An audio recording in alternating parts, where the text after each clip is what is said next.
નોકરિયા ધાંધલાને લઈ સુરત શહેર કોંગ્રેસ દ્વારા પુરવઠા વિભાગની તમામ ઝોન કચેરીએ વિરોધ પ્રદર્શન કર્યું હતું।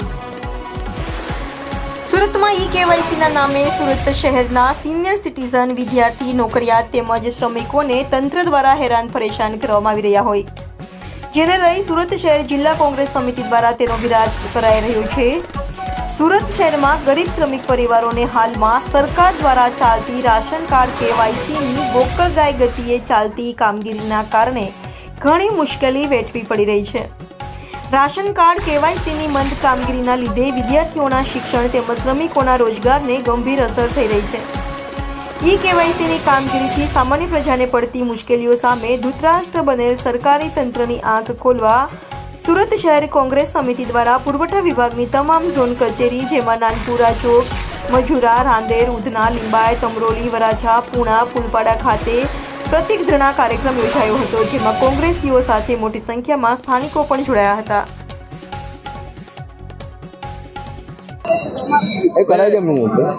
આપનો પરિચય? કલ્પેશ બારોટ, પ્રવક્તા સુરત શહેર જિલ્લા કોંગ્રેસ સમિતિ। આજે કઈ જગ્યા પર કેમ પ્રદર્શનમાં ઉતરવું પડ્યું? સરકાર દ્વારા કેવાયસી ફરજિયાત કરવામાં આવ્યું છે। કેવાયસીના નામે સુરતના પુરવઠા ખાતાના ભ્રષ્ટ અધિકારીઓ કેવાયસી નામે પ્રજાને રંજાડે છે।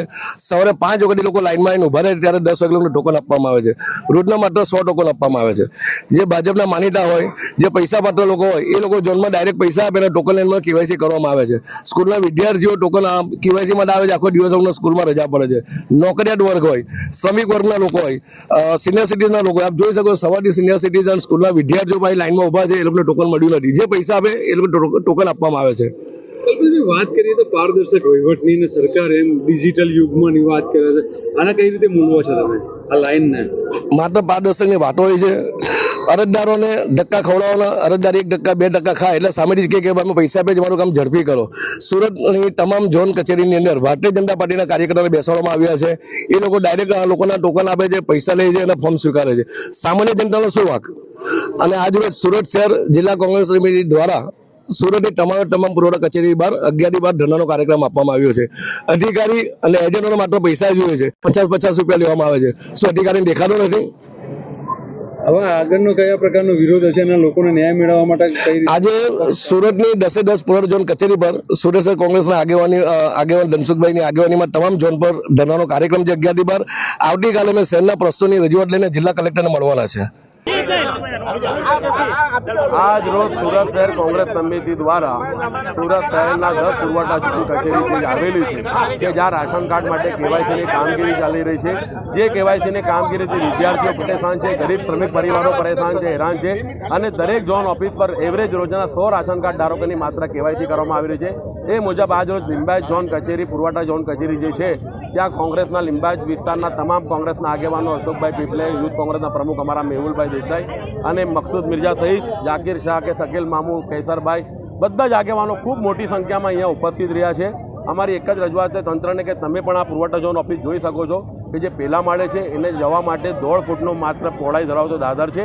એ જ દાદર પર મહિલા અને પુરુષ બંને લાઇનમાં છે। જ્યારે કોઈ પુરુષ ઉપરથી ઉતરે છે તો સ્વાભાવિક છે કે મહિલાને ટચ થાય છે। એવી રીતે આ દાદર છે કે જે મહિલાઓને બિલકુલ સુરક્ષિત દેખાતી નથી।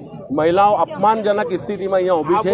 આ ભારતીય જનતા પાર્ટીનું રાજ છે। દુઃખદ એ બાબતનું છે કે આ 84 વિધાનસભા ક્ષેત્રના ધારાસભ્ય સંદીપ દેસાઈ અને લીંબાયત વિધાનસભાના ધારાસભ્ય સંગીતાબેન પાટીલ જો મહિલા છે પરંતુ મહિલાઓનો દુઃખ સમજી શકતા નથી। એમને ખરેખર આ પુરવઠા ઝોન ઓફિસની સ્થળ વિઝિટ કરવી જોઈએ અને જે દયનીય પરિસ્થિતિ જે ઓફિસને જોઈને અમે કલેક્ટર શ્રી સૌરભ પારગીજી અને આરએસી વિજય રબારી સાહેબને જે રજૂઆત કરી કે તમે કલેક્ટર તરીકે અહીંયા એકવાર વિઝિટ કરો, તાત્કાલિક અસરથી આ ઓફિસને વૈકલ્પિક ઓફિસ તરીકે સુરત મહાનગરપાલિકાનો જ્યાં કમ્યુનિટી હોલ હોય એવી જગ્યા કેવાયસીનો કાર્યક્રમ ચાલુ રાખો।